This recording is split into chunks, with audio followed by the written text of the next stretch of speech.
In April of 1564, in the quiet English town of Stratford-upon-Avon, a child was born who would change the way humanity speaks of love, power, betrayal, and dreams.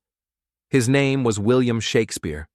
He came from ordinary roots, the son of a glovemaker, not a nobleman, not a king. And yet from his pen would flow words that kings and queens themselves could never forget. Shakespeare's life was marked by shadows and light. He lived through the plague, which closed the theaters and darkened the streets. He knew loss, of friends, of family, of children. And yet, out of sorrow, he spun beauty. He gave grief a voice, and pain a kind of poetry. When his plays first graced the stage in London, they were not only for the nobles in gilded halls, but for the common folk standing shoulder to shoulder in the Globe Theatre.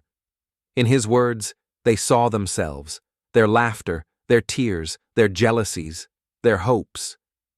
He gave us Hamlet, who asked what it means to exist.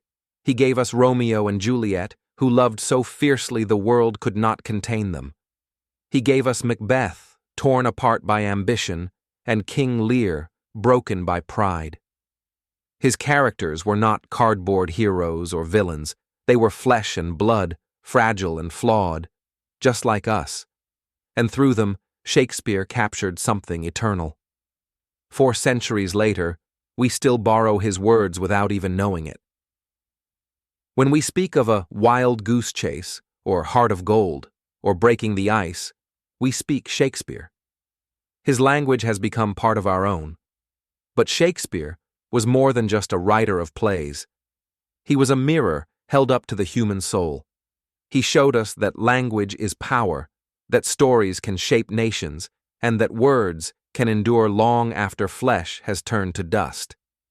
He died in 1616 at just 52 years old. But his legacy never ended. From Stratford to every corner of the earth, his words live on, performed on stages, whispered in classrooms, quoted in weddings, cried in funerals.